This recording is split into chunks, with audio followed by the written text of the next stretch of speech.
এই চ্যানেল কোনো অবৈধ কার্যকলাপকে উৎসাহিত বা সমর্থন করে না। এই চ্যানেলের সমস্ত বিষয়বস্তু কেবল তথ্য ও শিক্ষামূলক উদ্দেশ্যে প্রদান করা হয়েছে।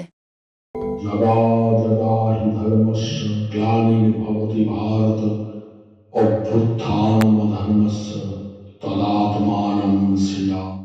পরিত্রাণায় সাধুনাং বিনাশায় চ দুষ্কৃতং ধর্ম সংস্থাপনার্থায় সম্ভবামি যুগে যুগে। নমস্কার বন্ধুরা, জ্যোতিষী এবং তন্ত্রবিদ শান্তনু বন্দ্যোপাধ্যায়ের অডিও ইউটিউব চ্যানেলে আপনাদের স্বাগত জানাই। এখানে শ্রী শান্তনু বন্দ্যোপাধ্যায়ের বহুল প্রচারিত জ্যোতিষ টোটকা এবং ফলাফল আপনাদের সুবিধার জন্য তুলে দেওয়া হলো। এখানে আপনারা অডিও ফরম্যাটে নানা রকম রিপ্রেজেন্টেশন হবে গ্রাফিকের, তার মাধ্যমে আপনারা এই ভিডিওগুলো দেখতে পারবেন খুব সহজেই। যারা যারা জীবনে নানান সমস্যায় জড়িয়ে পড়েছেন এবং সহজ সমাধানের পথ খুঁজে পাচ্ছেন না, তারা দ্রুত যোগাযোগ করুন আমাদের এই বুকিং নাম্বার। দেখবেন তলায় স্ক্রোলে বুকিং নাম্বার যাচ্ছে। আমাদের বুকিং নম্বর হলো 9830143048।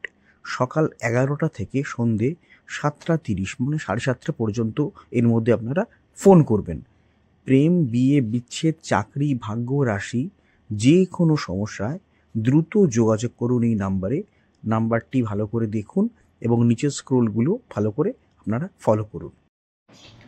দরজার বাস্তু নিয়ম মেনে না চললে সংসারে নেমে আসতে পারে গৌরমঙ্গল। বাস্তু অনুযায়ী বাড়ির প্রধান দরজা বা ঘরের দরজা হলো পজিটিভ শক্তির প্রবেশপথ, কিন্তু অজান্তেই অনেকে দরজার পিছনে এমন কিছু জিনিস ঝুলিয়ে রাখেন যা স্বাস্থ্যের সংকট এবং আর্থিক সংকটের কারণ হয়ে দাঁড়ায়। জেনে নিন কোন কোন জিনিস দরজার পিছনে রাখা উচিত নয়। 1 নম্বর কি থাকবে? দেখুন, বাস্তু অনুসারে বাড়ির দরজা শুধুমাত্র আসা যাওয়ার পথ নয়, ইতিবাচক শক্তি এখান দিয়ে প্রবেশ করে। তো কী কী জিনিস এখানে আপনারা এর পিছনে রাখবেন না আজকে জেনে নিন। প্রথম বলি, জামা কাপড়। অনেকেই জায়গার অভাবে দরজার পিছনের হুকে প্রচুর জামা কাপড় ঝুলিয়ে রাখেন। বাস্তু মতে জামা কাপড়ের স্তূপ নেতিবাচক শক্তি সঞ্চয় করে। এর ফলে বাড়ির সদস্যদের মনে সারাক্ষণ এক ধরনের ভারাক্রান্ত ভাব এবং খিটখিটে মেজাজ তৈরি হয়, রাগারাগি হয় একে অপরের সাথে এবং মন সবসময় ভারাক্রান্তই থাকে। আর কি আর হচ্ছে, দরজার পিছনে কখনোই ওষুধের ব্যাগ ঝুলিয়ে রাখা উচিত নয়। শাস্ত্র মতে ওষুধ হলো অসুস্থ থাকার প্রতীক। দরজায় ওষুধ রাখলে বা ওষুধের ব্যাগ রাখলে সে অশুভ প্রভাব বাড়ির ভেতরে আটকে যায় এবং পরিবারের সদস্যদের বারবার শরীর খারাপ হয়, চিকিৎসার সমস্যা হয়। এছাড়া পুরনো বা আগের বছরের ক্যালেন্ডার কখনো দরজার পিছনে রাখবেন না, অন্য জায়গায় রাখুন। দরকার থাকলে সেটা ব্যবহার করুন, কিন্তু দরজার পিছনে রাখবেন না। এটি আপনার জীবনে প্রগ্রেসকে থমকে দেয়, অগ্রগতিকে থমকে দেয় এবং সময়কে পিছনের দিকে টেনে ধরে। সবসময় দেখবেন আপনার যেন পিছনের দিনটাই ভালো লাগছে, সামনের দিকে আর এগোতে আপনার ভালো লাগছে না। তাই প্রগতির চাকা সচল রাখতে সবসময় নতুন ক্যালেন্ডার সঠিক স্থানে রাখুন, ঠিক জায়গায় রাখুন, দরজার পিছনে রাখবেন না। দরজার পিছনে নোংরা জুতো বা চটি রাখা অত্যন্ত অশুভ, এতে রাহু গ্রহের কুনজর পড়ে। তাই দরজার পিছনে কখনো চটি রাখবেন না, অন্যথায় সংসারের মধ্যে ঘোর অমঙ্গল, অশান্তি এবং ঝগড়া দেখা দিতে পারে। আর কি, অনেকেই ভিজে তোয়ালে বা কাপড় দরজা শুকোতে দেন। বাস্তু অনুযায়ী ভিজে জিনিস আর্দ্রতা এবং নেতিবাচকতার প্রতীক, মানে নেগেটিভ এনার্জির প্রতীক। চৌকাঠে বা দরজায় ভিজে কাপড় রাখলে পরিবারের সদস্যদের শরীর স্বাস্থ্য কিন্তু ভালো যায় না, বারবার তারা অসুস্থ হয়ে পড়েন। আর দরজার পিছনে যদি ভারী ব্যাগ রাখেন, ভারী ব্যাগ, তাহলে কিন্তু দরজা প্রপারলি খোলে না। খুব খারাপ এটা, অনেকেই রাখেন দরজার পিছনে ভারী একটা ব্যাগ ঝুলিয়ে রাখেন, দরজা খোলে না, দরজা ভারী হয়ে যায়। একে বাস্তুতে অবরোধ দোষ বলা হয়। এই দোষের ফলে কেরিয়ারে বাধা তৈরি হয় এবং ব্যক্তি ধীরে ধীরে ঋণের জালে জড়িয়ে পড়ে। আর দরজা খুললে ক্যাঁচ ক্যাঁচ শব্দ যদি হয়, তা কিন্তু প্রচুর পরিমাণে নেগেটিভ এনার্জি আপনার শরীরের মধ্যে নিয়ে আসে, মনের মধ্যে নিয়ে আসে, আপনাকে পর্যুদস্ত করে তোলে, জীবনে একদম এগোতে দেয় না। দরজার পিছনের অংশ পরিষ্কার ধুলোমুক্ত রাখুন।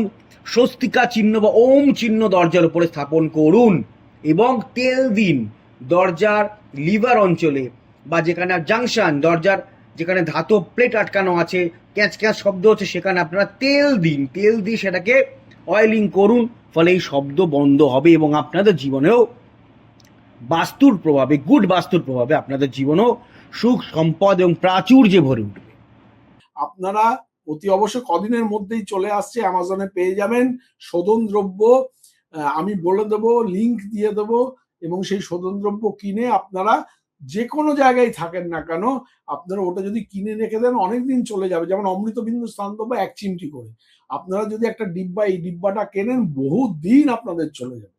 হ্যাঁ, আপনারা অতি অবশ্যই কিন্তু অ্যামাজনে গিয়ে নবগ্রহ বাথ পাউডার বলে সার্চ করলে এটা পাবেন। আর তারপর শোধন দ্রব্য আমি যখন করে দেবো আমি বলে দেবো, ইন্ডিয়া মার্টেও পাবেন, ইন্ডিয়া মার্টেও পাবেন।